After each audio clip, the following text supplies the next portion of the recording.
បងប្អូនអើយស្បៃក្តោបអើយនៅខាងមណ្ឌលគិរីបងប្អូននិយាយពីខាងគាត់ដាំមកទៅច្រើនខ្លាំងមែនទែនតែស្ដាយយើងមកដល់ជួបម្ចាស់ចការគាត់គ្រាន់តែដឹងថាអូថ្ងៃនេះខ្ញុំបានមកឃើញផ្ទាល់ភ្នែកហើយអ្វីដែលខ្ញុំតែងតែគិតថាស្បៃក្តោបលើកមកពីវៀតណាមនិយាយដោយត្រង់បងប្អូននិយាយមកពីបេះដូងមកដោយសារតែខ្ញុំនៅជាដែនគឺមានអារម្មណ៍ថាអញ្ចឹងមែនប៉ុន្តែថ្ងៃនេះបានមកឃើញការដាំដុះស្បៃក្តោបរបស់បងប្អូនកសិករនៅខាងខេត្តមណ្ឌលគិរីខ្ញុំមានអារម្មណ៍ថាកក់ក្ដៅមែនទែនខ្ញុំគិតថាអូការប្រហែលជាការញ៉ាំរបស់យើងរដងហ្នឹងគឺជារបស់ខ្មែរយើងដែលគាត់ដាំដុះរបៀបនេះឯងបងប្អូនហើយមកឃើញអូនិយាយពីថាទំនោកទនាបងប្អូនអើយធំខ្លាំងណាស់បងប្អូននេះនិយាយពីអត់មានស្មៅសោះអាមកជួចេះអានេះប្រហែលជាគាត់ប្រមូលផលលក់ឲ្យគេខ្លះអីខ្លះអញ្ចឹងណាប៉ុន្តែយើងមកដល់អត់ជួបម្ចាស់ចការទេបងប្អូននេះ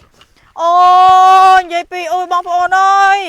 ខ្ញុំក្មួយខ្មាញ់ខ្លាំងមែនទែនហ្មងខ្ញុំអត់ដែលឃើញទេបងប្អូនលើកទី1របស់ខ្ញុំហើយក្នុងឆាជីវិតដែលបានមកឃើញចការស្បៃក្តោបដែលខ្ញុំតែងតែឃើញគេថតវីដេអូតែថ្ងៃនេះខ្ញុំបានមកឃើញខ្លួនឯងណាហើយក៏ថតចែករំលែកបងប្អូនទាំងអស់គ្នាបានទស្សនាជាមួយខ្ញុំបងប្អូនឃើញទេល្អណាស់បងប្អូនអើយ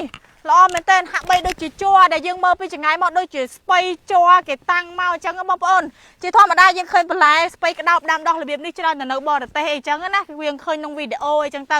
តែឥឡូវនេះបងប្អូនខ្ញុំបានមកឃើញផ្ទាល់ភ្នែកពិតជាមានពិតមែនតែសោកស្ដាយ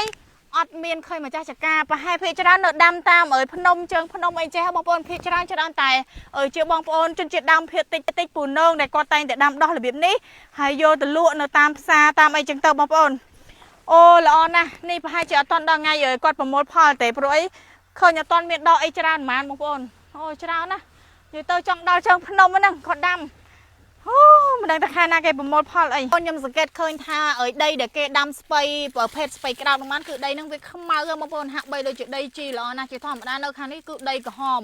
មកជួខាងនេះប៉ុន្តែនៅដីចកាដែលគេដាំអានេះបានស្បៃក្តោបបានល្អគឺដីពណ៌ខ្មៅក្រឹបហ្មងមើលនឹងក្រៅបងប្អូនខ្ញុំចង់តែថាដកឲ្យបងប្អូនទាំងអស់គ្នាមើលតែយើងអាចបានជួបម្ចាស់ចកានិយាយទៅខ្ញុំចង់ទិញយកទៅតែសំខាន់ទំហំវាបងប្អូនធំជាងដាត់ដៃខ្ញុំពីរទៀតធំជាងក្បាលខ្ញុំធំជាងធំខ្លាំងណាស់ធំខ្លាំងមែនទែនហ្មងហើយបងប្អូនអាស្លឹកវាធំចឹងខ្ញុំឆ្ងល់ថាអាចហូបបានដល់បងប្អូនឃើញថាគេហូបអាក្តោបខាងក្នុងឆ្ងល់ថាអាស្លឹកខាងក្រៅនេះតំណងតាហូបបានណាបងប្អូនអាសាមើលទៅតំណងអាចដាក់ឆាដាក់អីបានចឹងទៅមើលបងប្អូនទាំងអស់គ្នាជួយខមមិនប្រាប់ខ្ញុំផងថាតើការដាំប្រភេទស្បៃក្តោបច្រើនរបៀបនេះមាននៅខេត្តណាខ្លះបងប្អូនដោយសារតែខ្ញុំឃើញថាមណ្ឌលគិរីជាខេត្តដែលមានដីល្អអញ្ចឹងគេដាំដុះដំណាំប្លែកបានបងប្អូនហាក់បីដូចជាស្បៃក្តោបនេះអញ្ចឹងគឺគេដាំបានល្អខ្លាំងមែនទែនហើយបើសិនជាប្រមូលផលទៅបានច្រើនមិនស្ទើរទេបងប្អូនហើយខ្ញុំឃើញក្នុងវីដេអូមានការបោះចោលស្បៃក្តោបអីក៏មានបងប្អូនប៉ុន្តែនៅស្រុកខ្ញុំវិញគឺអត់មានហូបទេបងប្អូនហើយម្ដុំទួយក៏តម្លៃគួរសមដែរអញ្ចឹងនៅពេលដែលឃើញគាត់បោះចោលរបៀបហ្នឹងសោកស្ដាយប៉ុន្តែសម្រាប់ស្បៃក្តោបដែលឃើញនេះវិញបងប្អូនមានអារម្មណ៍ថាគួរឲ្យហូបហ្មង